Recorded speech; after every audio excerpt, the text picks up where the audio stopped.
itu nggak ada SOP-nya, Pak. Ada orang sakit nggak mati-mati. Ada orang nggak sakit mati. Dulu yang mati itu tua. Sekarang yang muda-muda mati. Mati itu nggak ada absennya. Nggak ada mati itu A, B, nggak ada. Kalau mati dimulai dari A, paling enak yang namanya Zainuddin. Belakangan dia paling takut yang namanya Abdullah. Sudah A, B lagi, itu cepat mati itu. Lihat. Mati itu nggak ada yang tahu, Bu. Makanya kita datang hal ini. Yang pertama, itu bermanfaat untuk kita. Alhamdulillah, kita masih dikasih umur, bisa datang. Maka dari rasa syukur kita, tadi kita bacakan apa ini? Tahlil. Kita bacakan apa ini, Bu? Doa. Itu yang paling ditunggu sama orang yang sudah mati. Dulu saya ngaji Fathul Mu'in, Pak. Di I'anatul Talibin itu, bukan cuma di I'anah. Imam Ghazali di Ihya cerita. Imam Al-Baihaqi ada kitab namanya Al-Jami' li Syu'abil Iman. Itu juga menceritakan kisah dahsyatnya doa dari orang yang hidup kepada orang yang sudah apa ini meninggal. Dulu kata Imam Ghazali ini, Imam Ghazali saya ambil dari guru saya dulu waktu saya ngaji Ihya itu, di juz 4 itu. Kata Imam Ghazali, pada satu masa itu terjadi wabah. Wabah itu bahasa Arabnya at-ta'un. Kayak kemarin waktu corona. Ibu tahu waktu corona? Ya, semua orang kan takut mati itu, Bu. Maskeran, ketemu orang takut. Ya, saya dulu begitu, Pak. Ya, dulu itu kadang-kadang masih yakin umur panjang. Begitu waktu corona, Pak. Itu tetangga kanan kiri mati. Ya, WhatsApp itu takut saya buka. Karena setiap saya buka, itu innalillahi wa inna ilaihi rajiun. Itu namanya ta'un. Imam Ghazali itu cerita di Ihya. Karena rajulun, ada seorang laki-laki. Waktu zaman ta'un wabah itu, orang ini yakhtalifu ilal jabbanah. Kerjanya mondar-mandir, jabbanah itu kuburan kampung. Ya, rasanya di Ngawi masih ada, Pak. Orang kalau kubur itu biasanya di satu tempat tertentu ada gapuranya. Ya, itu namanya bahasa Arabnya jabbanah kuburan umum. Ini kata Imam Ghazali, orang ini kerjaannya tiap hari mondar-mandir ke kuburan. Mungkin bahasa sekarangnya itu relawan, Pak. Jadi kalau kedengeran ada orang meninggal di sana, dia ambil jenazahnya, dia mandikan, dia kafani, dia kuburkan. Selesai ngubur, dia pergi lagi ke kampung itu, diambil jenazah yang baru, dimandikan, dikafani, disolati, kemudian dikuburkan. Ini pekerjaan dia setiap hari, tidak keluar dari itu. Nanti kata Imam Ghazali, faida amsa, kalau sudah sore, ya, orang tadi itu pulang. Karena di zaman dulu itu tidak mungkin ngubur orang malam-malam, karena ada listrik. Ya. Makanya dulu Rasulullah itu melarang sahabat menguburkan jenazah malam-malam. Kenapa? Karena kalau malam takutnya haknya yang mati itu tidak terpenuhi. Orang mau ikut sholat takut karena gelap. Akhirnya yang sholati cuma 5 orang. Kasihan. Kata Nabi mendingan tunggu besok pagi. Supaya nanti yang mensolatkan bisa lebih banyak. Mungkin kain kafannya nggak sempurna dan sebagainya. Tapi kalau itu terpenuhi maka hukumnya tidak makruh lagi. Tapi secara umum di masa lalu itu orang tidak bisa ngubur. Maka orang ini kata Imam Ghazali, faida amsa, kalau sudah waktunya sore menjelang maghrib, dia pulang. Tapi sebelum pulang, waqafa ala babil qabri. Orang ini berdiri di pintu kuburan. Ngapain? Da'a bi arba'i kalimat. Orang ini mendoakan semua mayit ahli kubur itu. Doanya singkat, Pak. Cuma dengan 4 kata. Ini penting nih. Ya Bapak-Bapak. Doa itu kata guru saya. Itu tidak penting. Redaksinya mau panjang, mau pendek. Dari si A atau si B.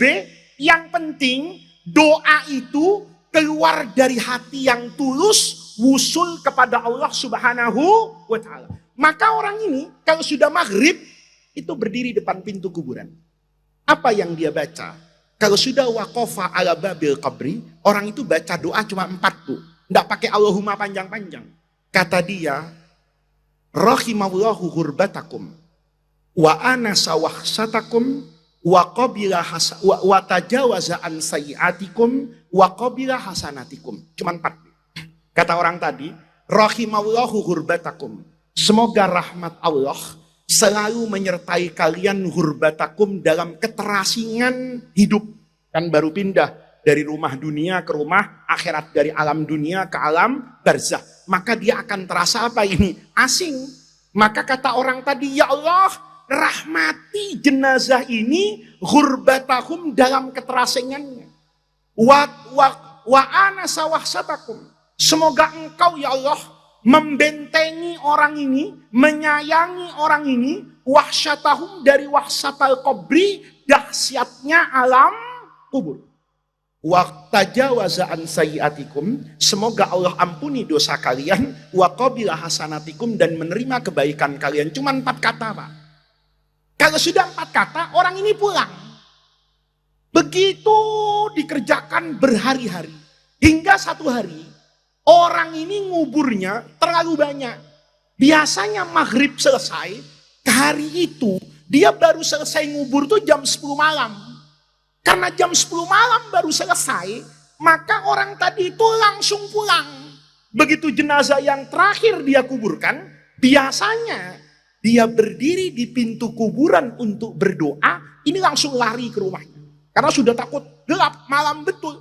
Pulang sampai di rumahnya, dia mandi, dia makan, dia tidur. Begitu dia tidur, kata Imam Ghazali, orang ini mimpi. Fa'idha biya khalqun kathir. Tiba-tiba dalam mimpinya, orang itu rumahnya didatangi orang banyak. Maka orang tadi bertanya, man antum? Kamu siapa? Saya ini bukan orang kaya yang bisa bagi-bagi apa. Kamu ngapain ngepung rumah saya? Kata orang-orang itu dalam mimpinya orang ini, nahnu ahlul maqabir. Kami ini penduduk kuburan. Kata orang tadi, kalian mau apa ke rumah saya? Awat tanah bihadaya. Engkau ini sudah lama memanjakan kami dengan hadiah yang mahal. Kata orang tadi, hadiah apa? Doamu itu loh. Kalau kamu berdoa jam 5 sore depan pintu kuburan, begitu kamu selesai doa, itu malaikat turun ke kuburan. Nanya sama kami, kalian mau apa? Ya kami jawab, sate kambing. Ya kan? Kalian mau apa? Kami mau kopi susu. Kalau mungkin orang di kota, Pak, itu dikasih handphone satu-satu orang di alam barzah itu, langsung bisa GoFood ke malaikat Jibril itu. Jadi kasih handphone, ada saldonya 1 juta, ya, mau pesen makan apa aja, tinggal klik di aplikasi, itu turun semua yang mereka inginkan. Sampai kapan? Sampai besok sore. Jadi kalau sudah jam 3 sore, itu ada notifikasi di handphone masing-masing jenazah itu. Saldo Anda sudah habis. Tapi kami tenang, karena itu jam 3 sore. Begitu kamu doa jam 5, ini bahasa sekarang namanya top up. Jadi di kuburan, Bu, saldonya bisa di top up. Tapi bukan pakai uang, pakai apa? Doa. Begitu kamu doa lagi jam 5 sore ini, kata Imam Ghazali dalam riwayat itu, maka kami kayak di top up ini. Duit kami penuh lagi, kami bisa ngapa-ngapain saja. Sampai kapan? Sampai besok sore. Besok sore saldo habis, kamu top up dengan doa. Kecuali kapan? Hari ini.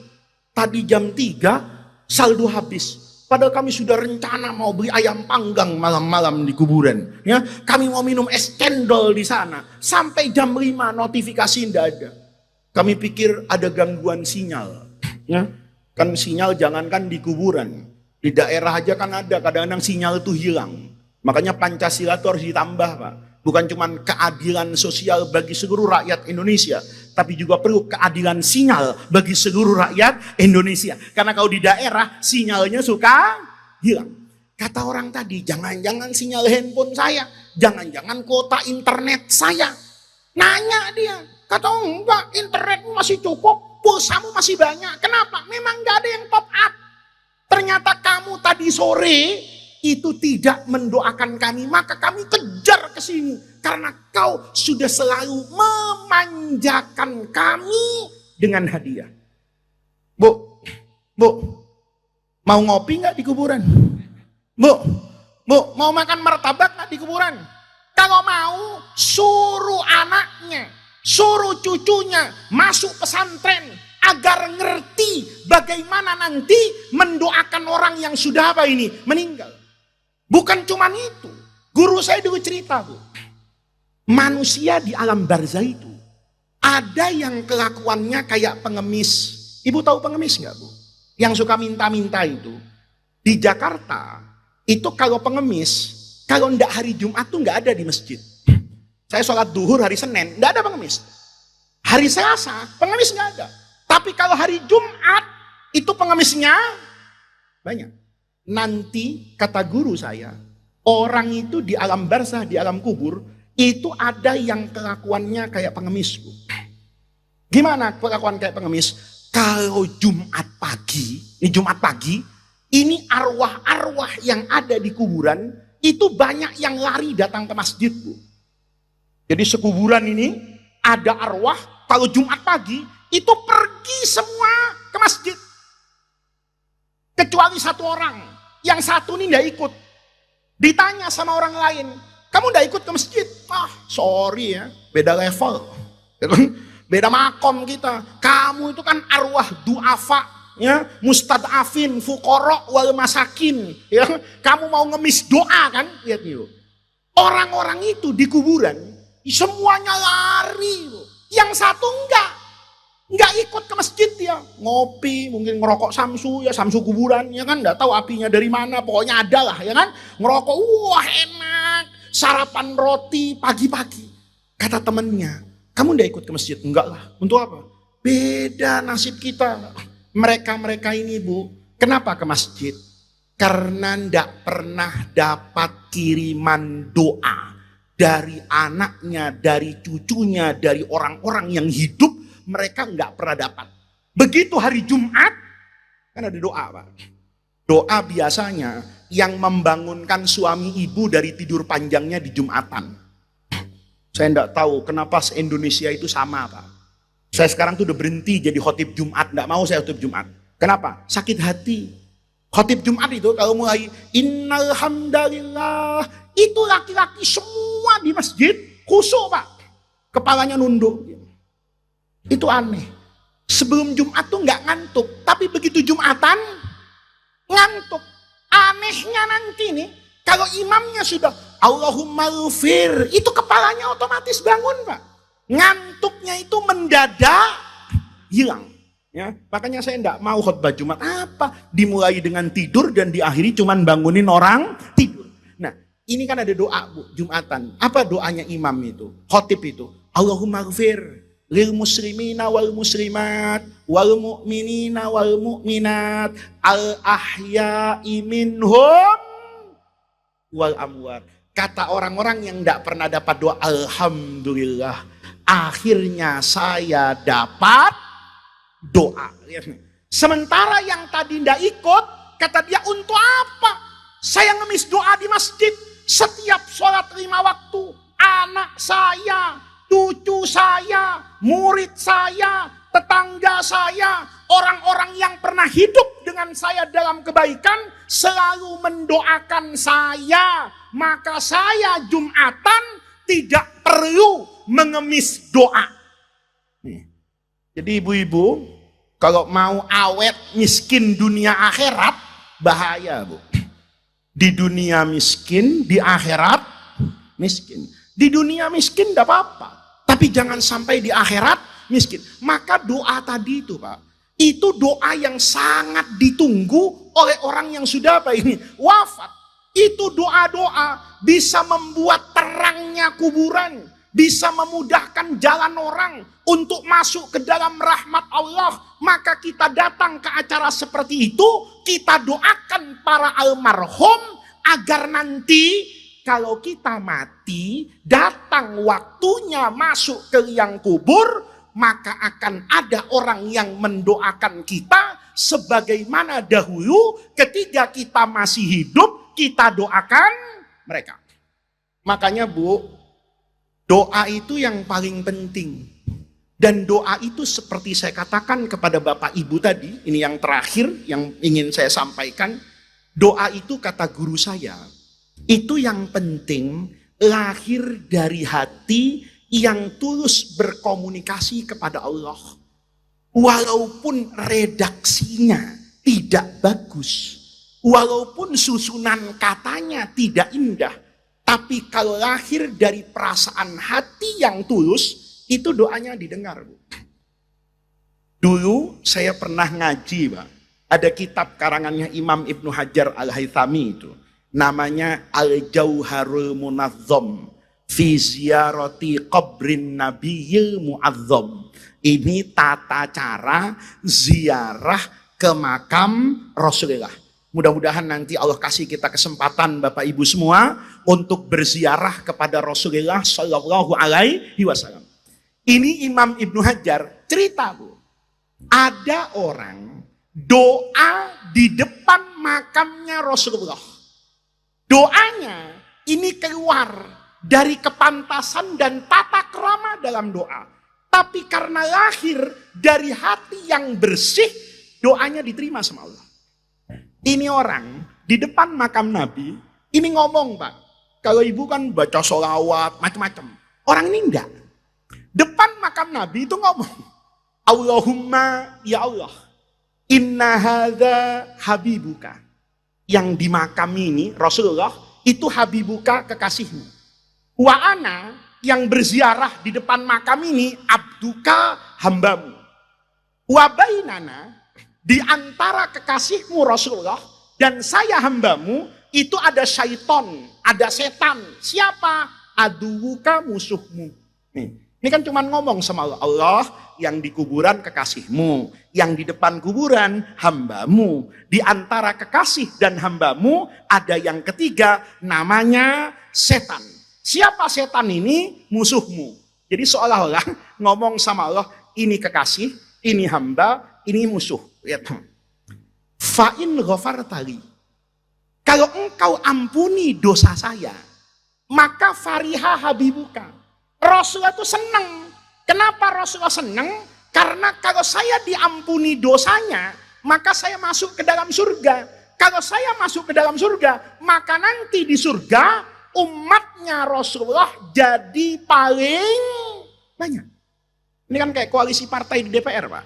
Nah, kalau nanti Rasulullah kecil, orang Islam banyak ke neraka, Rasulullah sedih, Pak. Kenapa? Jadi partai minoritas di surga. Maka Rasulullah itu cita-citanya semua umatnya masuk surga. Maka kata saya, kalau engkau ampuni dosa saya ya Allah, maka Nabi akan bahagia. Wafaza abduka. Saya beruntung nih, yang sholatnya nggak beres, puasanya nggak lurus, toharohnya nggak bener, ya yang Islam pas-pasan kayak saya, kalau diampuni dosanya sama Allah, faza, saya beruntung. Wahazina, dan setan pasti sedih karena gagal membawa umatnya Rasulullah masuk ke dalam surga. Tapi ya Allah sebaliknya. Fa'ilam taghfirli. Kalau engkau tidak mau ampuni saya, ya itu hakmu ya Allah. Saya bisa apa? Wong yang mengampuni itu Allah. Kalau engkau tidak mau ampuni saya, maka yang terjadi hazina habibuka. Nabi Muhammad sedih. Wahalaka abduka. Hambamu hancur. Wa fariha aduwuka, musuhmu setan senang. Ini kan doa sambil ngancem Allah. Ini doa sambil mengintimidasi Allah.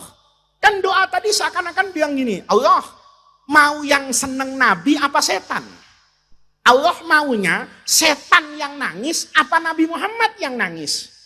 Kan sederhana. Kalau engkau ingin Nabi Muhammad yang bahagia, ampuni saya. Karena kalau saya diampuni, saya masuk surga, Nabi Muhammad bahagia, setan sedih. Tapi kalau engkau tidak ampuni saya masuk ke neraka, maka Rasulullah bersedih, setan ketawa.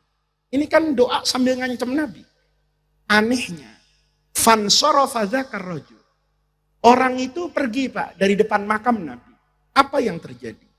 Malam harinya, semua orang soleh di Madinah semua ulama di Madinah itu mimpi didatangi Rasulullah. Bukan didatangi setan, Pak. Ya. Didatangi Rasulullah. Ini pasti Nabi, karena setan tidak mungkin menyerupai Rasulullah. Maka kata Rasulullah dalam mimpi orang-orang soleh di Madinah itu, kata Nabi, ilhaqil a'rabiyah, kejar itu orang. Nabi itu bawa gambarnya orang itu. Maka kata guru saya, seandainya ulama waktu itu punya kanvas dan punya alat gambar, itu bisa menggambar wajah orang tadi, karena begitu jelasnya Rasulullah membawa wajahnya orang tadi. Dalam mimpi itu Nabi bilang, misalnya ke saya, Faiz, kejar orang tadi. Saya nanya sama Rasulullah, walima ya Rasulullah, kenapa harus saya kejar ya Rasulullah? Kata Nabi, basyirhu, kasih dia bisyarah, kabar gembira. Gembira apa? Bi annallaha qad ghafara lahu, bahwa Allah sudah mengampuni dosanya orang tadi. Lihat, doanya susah nggak, Bu? Gampang. Makanya Ibu nanti kalau umroh, ingat ceramah saya. Kalau masih lupa, ajak saya, Bu. Nanti saya bisiki depan makamnya Rasul. Ini doa. Doa itu sederhana. Yang penting lahir dari dalam apa ini? Hati. Banyak doanya orang soleh, itu pendek, sederhana, tapi dia lahir dari ketulusan jiwa. Ini yang terakhir, contoh doa. Guru saya, dulu di Syria itu, Prof. Muhammad Said Ramadan Al-Buti, alim besar ini, pernah ceramah cerita, Pak. Dulu di Ardus Syam, di Syria itu, ada orang tragis betul matinya. Jadi ini orang penjahat di kampung. Semua dosa udah dikerjain. Begitu mati, orang sedesa itu, tidak ada yang mau ngurus jenazahnya. Maka sama anaknya, itu jenazahnya diseret, Pak. Biasanya kan kalau ada jenazah, itu dimasukkan ke randa. Digotong, dimasukkan ke kuburan. Ini orang sekampung, tidak ada yang mau gotong jenazahnya. Maka sama anaknya itu, jenazahnya itu ditaruh di tanah, dikasih tali, diseret, Pak, ke kuburan, Pak. Ketemu dengan orang satu di jalanan. Orang ini raqqa qalbuhu. Merasa kasihan, ya Allah, ini nasib orang, maka kuburannya kok diseret-seret. Maka ditanya, wahai anak muda, ini siapa yang mati? Bapak saya. Loh, kenapa kamu seret-seret? Memang tetanggamu di kampung tidak ada yang peduli, tidak ada yang mau ngurus. Kata anak tadi, enggak, bukan orang kampung yang salah, bapak saya yang salah. Bapak saya ini sampah masyarakat. Sebejat-bejatnya orang di kampung ini ya bapak saya. Wajar. Kalau begitu mati, orang di kampung malah mengucapkan alhamdulillah. Semenjak dia mati, mudah-mudahan gak ada lagi motor hilang. Ya kan? Gak ada lagi kejahatan. Karena paling jahatnya orang itu bapak saya. Maka kata orang Badui tadi ini, loh, bapakmu sejahat itu? Iya. Makanya gak ada orang mau nganterin dia ke kuburan. Kata orang tadi, ya sudahlah. Walaupun bapakmu jahat, tapi dia kan tetap anak keturunan Nabi Adam. Wa qad karramna bani Adam. Harus mendapatkan apa ini? Penghormatan. Dicarilah ibu kayu, anak bapaknya itu dimasukkan, digotong berdua sampai ke kuburan.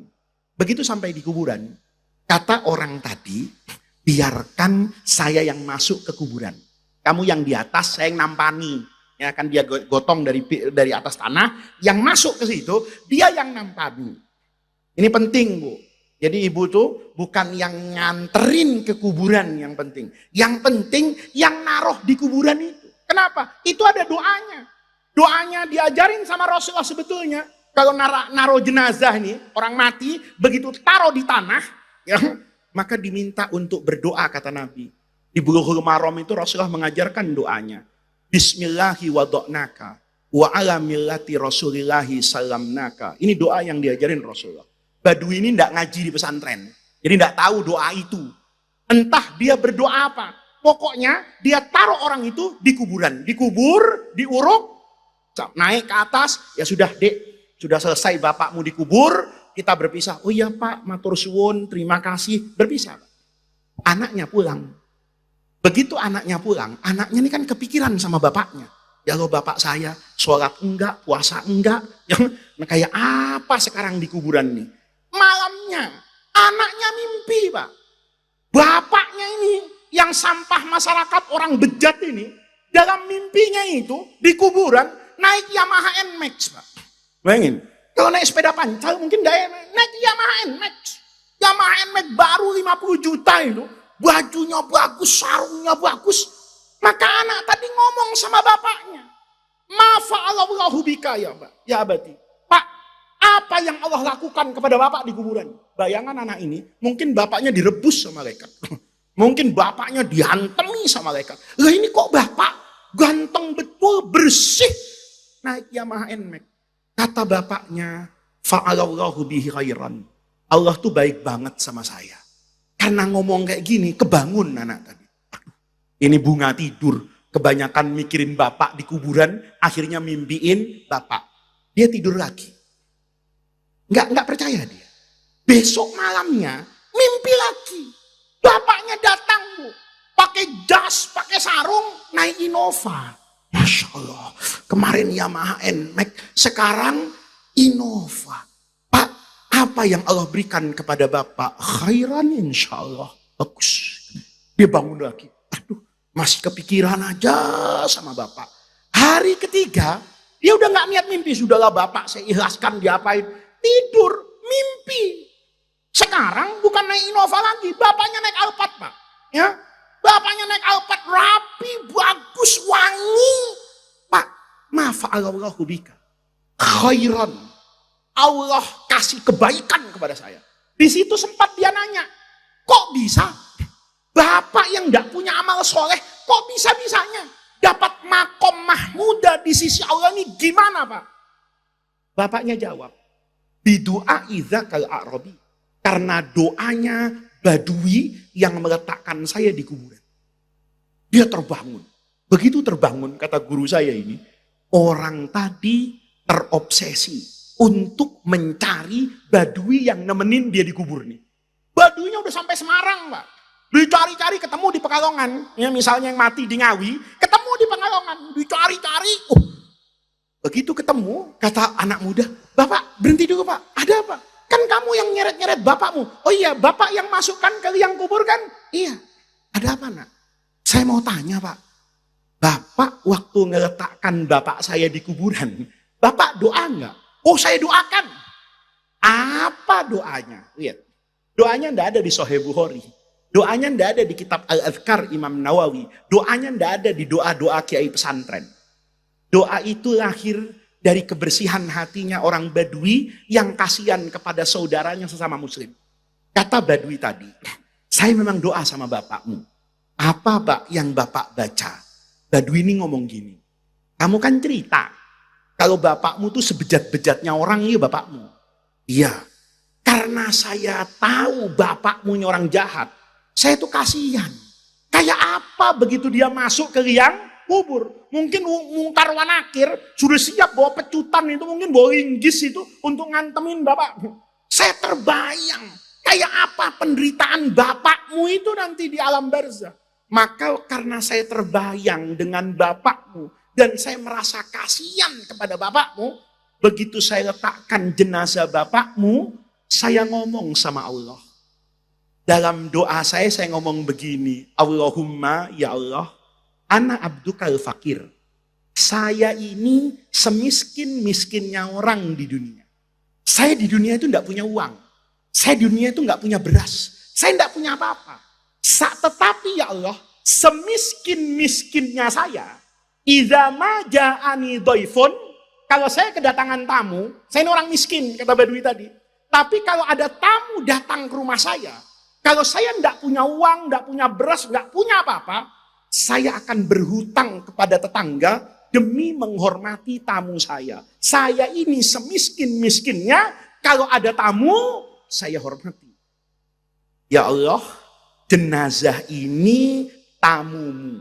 Wa anta akramul akramin. Engkau jauh lebih kaya daripada saya. Kalau saya yang miskin bisa menghormati tamu, apalagi engkau ya Allah yang kedatangan tamu ini, kau jauh lebih mampu ya Allah untuk menjamu tamu ini daripada saya. Lihat. Karena ngomong kayak gitu, itu dapat yang baik-baik.